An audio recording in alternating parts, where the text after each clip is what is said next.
Start में हमें कबीले को देखते हैं जो बर्फ की पहाड़ियों में रहा करता था। ये लोग मनक यानी कि मेहमत को मार करके खाया करते थे और यही उनका एकमात्र भोजन था। धीमे धीमे मनक यानी कि मेहमत इनके कबीले की ओर आना बंद कर देते हैं, जिस वजह से इन्हें खाने की कमी होना शुरू हो जाती है।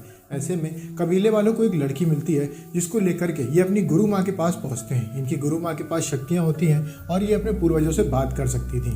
इनकी गुरु माँ बताती हैं उस लड़की को देख करके कि ये लड़की हमें 4 पैर वाले उन राक्षसों से बचाएगी और इसकी शादी हमारे सबसे महान योद्धा से होने वाली है। इसके साथ साथ वो ये भी कहती है कि यही लड़की हमारी भूखमरी को रोकेगी और यही हमारे लिए खाने का इंतजाम करेगी। लेकिन इन सब में काफ़ी ज़्यादा समय लगने वाला होता है, इस वजह से कबीले वाले काफ़ी ज़्यादा परेशान होते हैं। अब यहाँ पे हम डीले को देखते हैं और बड़ी माँ जिस योद्धा के बारे में बात कर रही होती हैं वो कोई और नहीं डीले होता है। डीले का फादर उस कबीले का सरदार होता है और उसके पास एक भाला होता है जो कि हड्डियों से बना होता है और ये सफ़ेद कलर का होता है। इस वजह से वो अपने साथी टुक टुक के पास जाते हैं और उसके हाथ में भाला देते हुए कहते हैं कि मैं जा रहा हूँ लोगों के लिए कोई हल ढूंढने के लिए।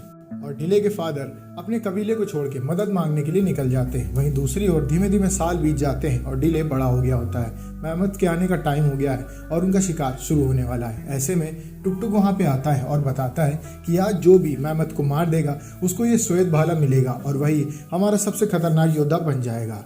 सब लोग शिकार के लिए तैयार हो जाते हैं और वो एक टुक टुक यानी कि मेहमत को पकड़ लेते हैं। उस मेहमत के ऊपर वो लोग एक जाल डाल देते हैं और सभी कबीले वाले उस जाल पे लटक जाते हैं। लेकिन ये मेहमत काफ़ी ज़्यादा तेज़ भाग रहा होता है, जिस वजह से वो लोग एक एक करके जाल को छोड़ने लगते हैं। अब आखिर में सिर्फ डीले उस जाल में फंसा रह जाता है। वो ग्रिप तो छोड़ देता है लेकिन उसका हाथ फंस गया होता है, इस वजह से वो उस मेहमत के पीछे पीछे फंस जाता है।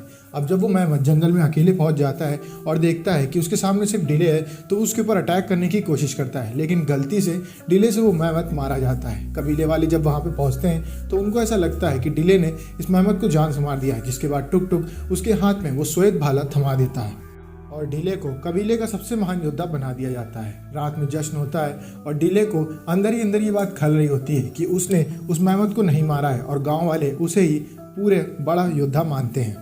इस वजह से वो टुक टुक के पास रात में जाता है और उसे वो श्वेत भाला वापस करते हुए कहता है कि मैंने उस बड़े से मेहमत को नहीं मारा था। इस बीच रात को भारी बर्फबारी होने लगती है और हम देखते हैं उन 4 पैर वाले राक्षसों को जो कि असल में इंसान ही होते हैं और घोड़े पर आते हैं। लेकिन उस समय लोगों को ज़्यादा कुछ पता नहीं था, इस वजह से वो दूसरे लोगों को राक्षस समझा करते थे। वो वहाँ पे आकर के लोगों के ऊपर अटैक कर देते हैं और वहाँ से डीले की होने वाली बीवी यानी कि वो लड़की जो अपनी मदर के साथ मिली थी उसको और बाकी सभी कबीले वालों को लेकर के निकल जाते हैं। अब डीले टुक टुक और बचे हुए लोगों के साथ उन लोगों का पीछा करता है। वो पीछा करते करते उनके कबीले तक पहुंच जाते हैं, जहां पे काफ़ी सारी भीड़ होने की वजह से वो लोग अटैक ना करने का फैसला लेते हैं। रात में वो सब लोग सो जाते हैं और अगले दिन उनके ऊपर अटैक हो जाता है, जिसमें टुक टुक घायल हो जाता है और उनका एक साथी पकड़ा जाता है। अब डीले टुक टुक का इलाज कर रहा होता है और इस बीच उसे भी काफ़ी सारी भूख लगने लगती है और वो भूख के चक्कर में बाहर शिकार करने के लिए निकल जाता है। जब वो आगे जा ही रहा होता है तभी वो एक गड्ढे में नीचे गिर जाता है। पानी भरने लगता है क्योंकि वहाँ पे चारों तरफ बारिश का पानी आ रहा होता है। इस बीच डीले की आंख खुलती है पानी की वजह से और वो देखता है कि उसके सामने एक सेबर टूथ यानी कि एक तरीके का प्राचीन शेर खड़ा रहता है और वो पानी में दब रहा होता है। वो उससे बात करते हुए कहता है कि मैं तुम्हें यहाँ से बाहर निकाल दूंगा लेकिन तुम मेरे ऊपर हमला नहीं करोगे। और इसके बाद वो सेबर टूथ को वहाँ से बाहर कर देता है और थोड़ी देर के बाद डीले भी वहाँ से निकल जाता है। अगले दिन डीले और टिक टिक एक कबीले की तरफ पहुंचते हैं। तभी वहां पे कबीले वाले उन लोगों को चारों तरफ से घेर देते हैं। इतने में वो सेबर टूथ कबीले वालों के ऊपर अटैक करने के लिए आ जाता है और डीले उस सेबर टूथ से बात करते हुए उसे वहां से जाने के लिए कह देता है। कबीले का सरदार डीले को सब करता हुआ देख लेता है और वो भाग करके डीले के पास आकर के उससे कहता है कि तुम ये सब कैसे कर सकते हो, तुम तो वही योद्धा हो जिसके बारे में हमारी कथाओं में कहा गया है। डीले उससे बात करते हुए कहता है कि तुम मेरी भाषा कैसे बोल सकते हो। वो आदमी उससे बताता है कि सालों पहले एक आदमी यहाँ पे आया था और उसने हमें ये भाषा बोलना सिखाया और वो आदमी काफ़ी हद तक तुम्हारे जैसा दिखता था। जिसके बाद डीले उनसे कहता है कि वो आदमी कहाँ गया। जिसके बाद सरदार उसको बताते हैं कि उस आदमी को वो भूत प्रेत ले गए। यहाँ पे भूत प्रेत और साया उन्हीं 4 पैर वाले राक्षसों को कहा गया है जो कि असल में इंसान है और वो अपने किसी काम से सभी लोगों को अपना बंदी बना करके ले जा रहे हैं। अब इसके बाद अगले दिन हम देखते हैं कि कबीले का खबरी भाग करके आता है डिले और सरदार के पास और उनसे कहता है कि मैंने उन लोगों को देखा, वो सभी लोग बंदियों को लेकर के जा रहे हैं चिड़िया के घोंसले में और यहाँ से जल्दी निकलने वाले हैं। जिसके बाद डिले बोलता है कि जल्दी हमें चिड़िया को रोकना होगा और वो कबीले वाले के साथ निकलने के लिए तैयार हो जाता है। इस बीच हम देखते हैं कि वहाँ के अगल बगल के बाकी कबीले भी उन लोगों के साथ आकर के मिल जाते हैं। इस बीच रास्ते में उनका काफिला काफ़ी ज़्यादा बड़ा होता जाता है, क्योंकि रास्ते में जो भी कबीला उन्हें मिलता अपने साथियों को छुड़ाने के लिए वो उन लोगों को ज्वाइन कर लेता। लेकिन रात को डिले आसमान में तारे को देखता है और उसे सांप की आंख समझता है, क्योंकि उससे ये कहा गया था कि वो आंख आसमान में चमकती है और दिन में गायब हो जाती है और तारा एकमात्र ऐसी चीज़ है जो दिन में नहीं दिखाई देता है और रात को दिखाई देता है। और वो लोग उस तारे को फॉलो करते करते आगे बढ़ते हैं और वो तारा उन्हें एक लोकेशन की ओर ले जाता है जहाँ पे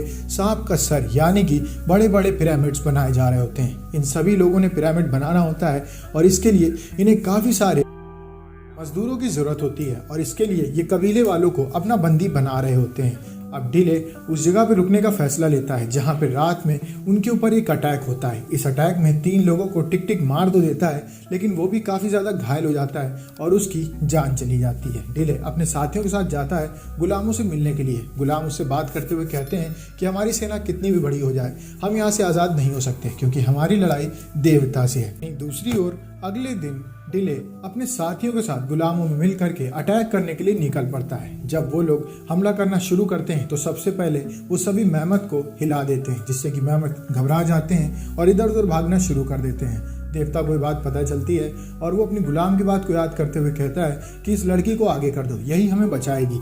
जिसके बाद देवता का गुलाम ये बोलता है कि इस लड़की को जो भी लेने आया है वो इसे लेकर के यहाँ से वापस चला जाए, हम उसे यहाँ से जिंदा जाने देंगे। जिसके बाद डिले आगे आता है और वो एवलिट को लेने के लिए तैयार हो जाता है, लेकिन इसके साथ साथ वो एक शर्त भी रखता है कि वो एवलिट के साथ साथ इन सभी गुलामों को भी यहाँ से छुड़ा करके ले जाएगा। जिसके जवाब में देवता उसकी बात को नहीं मानते हैं। तभी वो एक भाला फेंक करके मारता है जो कि देवता के शरीर के आर पार हो जाता है और देवता की वहीं पे मौत हो जाती है। इसके बाद डिले मुड़ करके सभी गुलामों को देखते हुए कहता है कि देखो ये कोई देवता नहीं था, ये हमारी तरीके इंसान था और मेरे भाले से इसकी मौत हो गई। जिसके बाद वहाँ पे एक खतरनाक युद्ध होता है और सभी गुलाम मिल करके उस सेना पे अटैक करते हैं। इस लड़ाई के दौरान एक तीर आकर के एवलेट को लग जाता है, जिससे कि उसकी जान जाना शुरू हो जाती है। गुरु माँ थोड़ी दूर से सब कुछ देख रही होती है और अपनी शक्तियों का इस्तेमाल करके एवलेट को जिंदा कर देती है। इसके बाद युद्ध खत्म हो जाता है और सभी लोग वहाँ से आज़ाद हो जाते हैं। वहाँ पे रहने वाले लोग कुछ बीज एवलिट के हाथ में दे देते हैं, जिनके बारे में एवलिट और डिले के कबीले वाले को पता भी नहीं था। इसी वजह से वो जानवरों का शिकार करके उन्हें मार के खाया करते थे और ये मूवी यहीं पे खत्म हो जाती है। अगर आपको वीडियो अच्छी लगी वीडियो को लाइक करें, चैनल को सब्सक्राइब करें। मिलते हैं आपसे नेक्स्ट वीडियो में, तब तक के लिए stay safe, stay healthy, bye bye.